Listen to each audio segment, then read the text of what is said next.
balita. Hiwalay na daw yung Katniel. Tingin nga, Nay. Baka fake news lang yan, ha? Pinost ni Catherine. Hindi! Hindi pwede mawala ang Katniel. Di niya! Catherine! Bakit niyo ginawa sa amin to? Okay na ito. Breaking news! Walang pasok on all levels dahil hiwalay na ang Katniel. Pati sa balita ang OA, kala mo di ka nanonood ng movie ng Catherine ha? Umiiyak ka pa nga eh. Ayun na, nakakakilig naman. Wala nang nangyari. Hindi ka mamamatay. Oo na, die hard fan ako ng Katniel. Hindi! Hindi!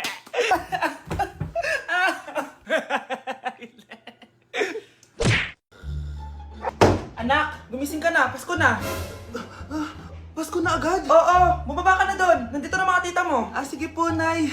A few moments later. Hi, Mare! Merry Christmas! Merry Christmas po, tita. Eto na ba yung anak mo, Mare? May boyfriend ka na ba? Wala po akong boyfriend. Study first po kasi ako eh. Study first o walang nagkakagusto sa'yo? Tignan mo nga sarili mo. Kesa naman sa'yo, mukha kang babaeng aso. Sige, kain na tayo. Nandito na naman yung tita kong laitera. Huy! Iba na tsura mo ngayon na! Oo, tita. Nakakaya naman kasi sa'yo eh. Baka laitin niyo ulit ako. Grabe ka naman. Hindi naman ako ganon. So, ano ba ginawa mo? Ba't gumanda ka? Secret lang natin to, tita ha. Ginagamit ko tong Garnier Vitamin C Serum sa umaga at sa gabi naman, itong Garnier Overnight Serum with 10% pure vitamin C. Para naman wala ka na masabi sa ganda ko. Ang ganda pala niyan. Oo naman, it can fade dark spot and even skin tones in just one use. Kaya safe and effective talaga. Sige, dahil gumanda ka, bibili ako niyan mamaya. Bless po, tita. Bless you! Oo, anak, nandito ka na pala. Ang pogi pala ng anak mo, Mare. Siyempre, mana sa akin. Siya na ba si Mr. Right? Siya na ba yung plot twist na hinihintay ko? Magpapasko na akong may jowa! Nagsasabi mo dyan, anak? Pinsan mo yan. Pinsan? Lahat na lang. Anak, gumising ka na. Christmas party niyo na. Christmas party na namin, Nay. Sana maganda yung regalong matatanggap ko mamaya. Kumain ka na dyan, anak, ha?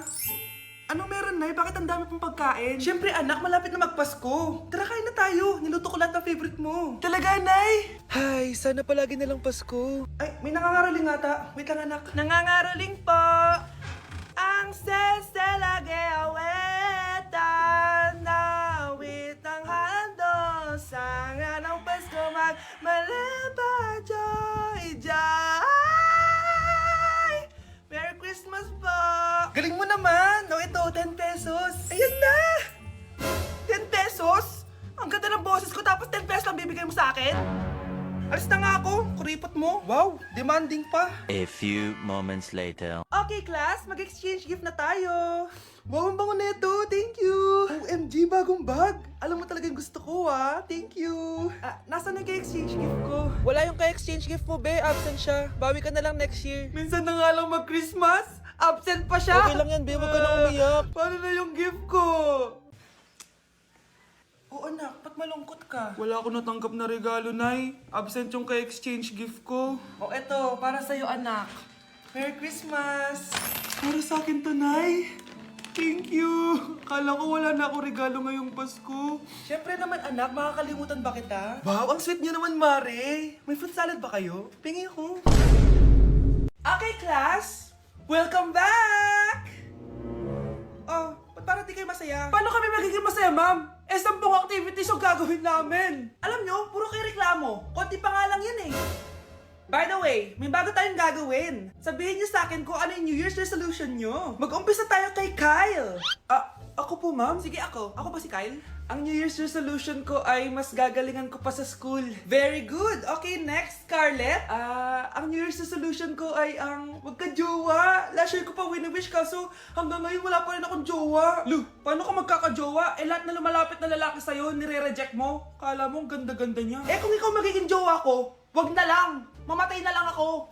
Tama na yan. Samantha, ikaw na. Ang New Year's resolution ko ay wala. Dahil sobrang perfect ko, no? Feeling naman neto. Ako kaya yung pinakamabait at pinakamaganda dito, no? Ang pinakamasamang ugali. Anong sabi mo? Totoo naman eh. Dapat ang New Year's resolution mo, ang maligo ka. Puro ka make-up. Ang asim-asim mo naman. Ganon? Ang New Year's resolution mo dapat ay ang mag-toothbrush ka. Dahil ang baho ng hininga mo, lahat ng crush mo, nata-turn off sa'yo. Kumpara naman sa'yo, be. Itsurang pa lang, nata-turn off na sila. Walang hiya ka? Manda ka sa akin pagkatapos nito. Ang New Year's resolution ko ay ang ibagsak kayong dalawa. Nay, ang taas ng grades ko. Congrats. Kain tayo sa labas, Nay. Sabi niyo pag mataas grades ko, kakain tayo. Wala akong time, anak. Nay, nagugutom po ako. Anak, may ginagawa ko. Nay, di po ba kayo magluluto? Ano ba yung anak? Ang tanda mo na, di mo pa rin kaya magluto para sa sarili mo? Kita mo ang dami ginagawa dito? Storbo to. Sige po, Nay. Ako na lang po magluluto. Mari! Oh, Mari, ba't parang takot ka? Ang dami na kasi nawawalang bata sa barangay natin. Yung kapitbahay natin, 4 na araw na nawawala yung anak niya. Baka naman nag-away lang sila tapos lumayas yung anak niya. Basta ikaw, Scarlett, palagi kang mag-iingat, ha? Sige po, tita. Masyado ko nagpapaniwala sa fake news, Mari. Nay, tignan niyo po yung drawing ko. Ang ganda, anak. Di mo pa naman nakita, eh. Nay, punta po kayo sa school bukas. Kakanta po ako sa stage. Oo, sige anak. Pupunta ako pag may free time ako. Talaga, Nay? Yay! Uy, Mare, kakanta anak mo ngayon. Hindi ka ba pupunta? Hindi na siguro, Mare. Marami pa akong gagawin. Hinihintay ka nun. Pagbigyan mo na. Minsan lang. Naku, Mare. Sagabal lang yun sa trabaho ko. Sige na. Marami pa akong gagawin, no? Nasaan ka na ba, Nay? Malapit na akong tawagin. Hindi ka mahal ng nanay mo. Mahal ako ng nanay ko! Tao po! Bakit po, sir? Kayo ba yung nanay ni Scarlett? Opo. Ma'am, nawawala po yung anak nyo. Ano? Si Scarlett? Aware naman siguro kayo na maraming nawawalang bata dito sa barangay natin, ma'am. Scarlett! Yung iba, ma'am, hindi na namin nahanap. Napakawalang kwenta mong nanay. Disturb mo yan. Babe? Yes, babe? Magpa 5 years na kasi tayo bukas, babe. Gusto ko na sanang i-level up yung relationship natin. Ha? Ayoko pa maging nanay. OMG! Will you marry me? Wait lang, parang nakita ko na yan. Seryoso ka ba, Michael? 299 pesos na engagement ring? Yun ba yung halaga ko sa'yo?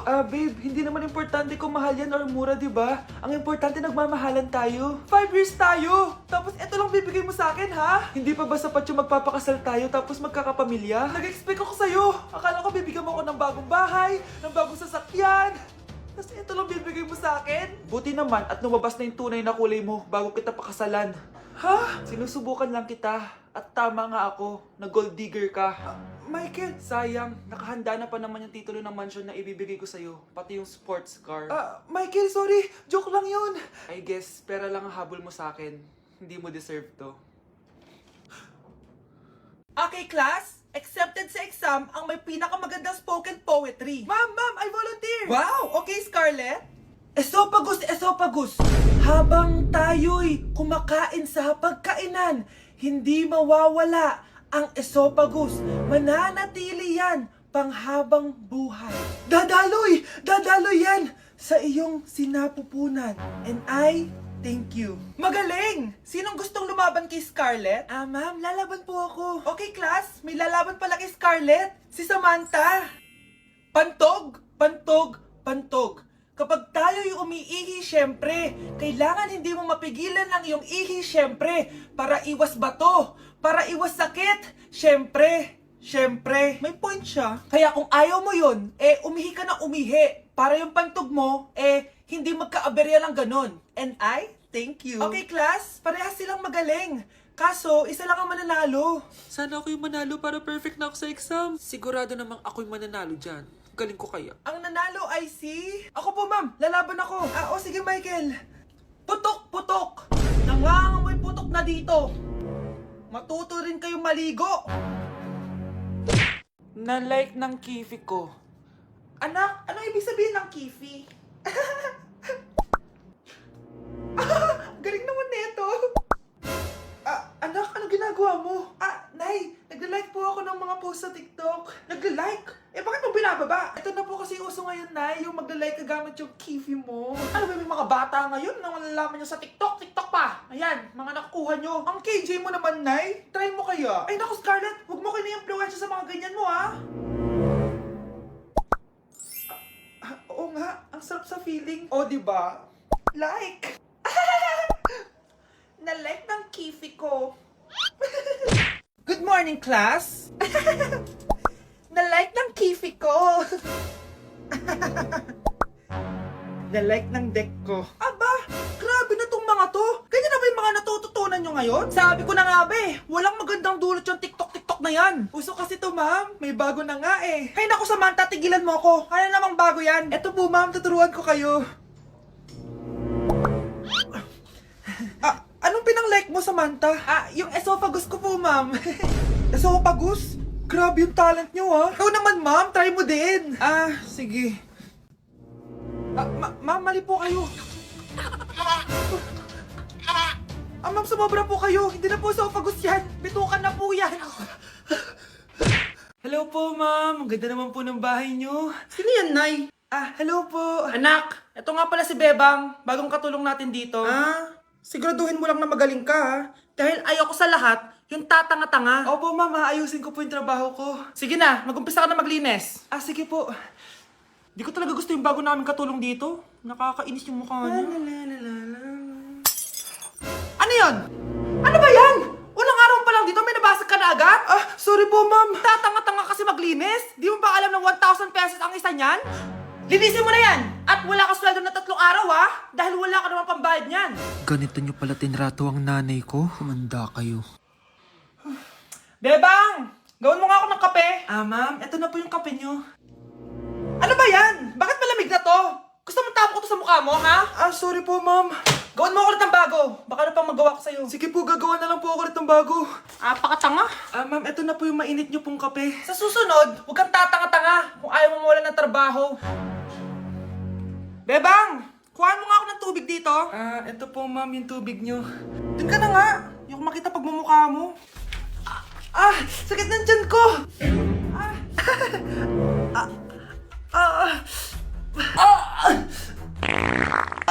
Anak! Lumabas ka muna dyan! Gusto mo nang mainit, ha? Tignan ko na lang kung hindi kumulo yung tiyan nyo dito. Ma'am, eto na po yung mainit nyo pong kape. Eto po, ma'am, yung tubig nyo. Hindi ko kayo mapapatawad sa ginawa nyo sa nanay ko. Nag-uumpisa pa lang ako sa paghihiganti ko sa inyo. Nay, kasama ko si Cheska, yung best friend ko. Ang ganda naman yung best friend mo, anak. Kumain na kayo dito. Ay, hindi na, Nay. Busog pa kami, di ba? Opo, tita. Sige. Pasok na kami sa kwarto, Nay, Tara na. Tagal na natin di nagkita, bes. Oo nga pero syempre, best friend pa din tayo. Basta, walang iwanan, Oo naman, walang iwanan. Hanggang sa kabilang buhay pa yan. Lusya, bata pa tayo. Matagal pa yan. Manood na nga tayo. Sige, kunin ko lang ang mga chichirya natin. Mare! Mars, ang ginagawa mo dito? Nandiyan ba si Scarlett? Bakit, Mars? Si Jessica kasi, yung best friend niya, nasagasaan daw kagabi. Ha? Kasama pa lang ni Scarlett kanina si Jessica. Oo nga. Manonood nga kami ngayon ng movie sa kwarto Scarlett, maniwala ka. Nakalamay na siya ngayon. Di magandang biro yan, tita, Sige na, ipasok na ako. Eto, picture ng lamay niya. Ayaw niyo pa maniwala, Jessica? Saan nagpunta yun? Matawag? Scarlett, for sure alam mo na yung nangyari kay Jessica. Pupunta ka ba sa lamay niya ngayon? Ano pong sabi niyo, tita? Scarlett! Scarlett, lumabas ka dyan! Hi, Scarlett. Tara, nood na tayo ng movie. Jessica? Di ba walang iwanan? Sumama ka na sa akin. Ayan, ang ganda ko na. Anak, nasa bahay ka lang, naka-makeup ka pa? Nay, pupunta kasi yung maliligaw ko dito sa bahay natin. Siyempre, dapat maganda ako, di ba? Ganun ba? Sige, mag-aayos din ako. A few moments later. Wow, baka sa'yo pa ma-inlove yung maniligaw ko, Nay. Ano ka ba, anak? Natural beauty kaya to. Nay, nandito na siya. Ayusin mo, Ako bahala, anak. Uy, pasok ka. Hello po, tita. Nice to meet you po. Ikaw pa rin maniligaw ng anak ko. Ako nga po. Mahal na mahal ko po yung anak nyo. Mahal agad? Kakakilala nyo pa lang. Nay, wala naman yung tagal na pagsasama. Opo, tita. Ipapaalam ko na din po sana siya na...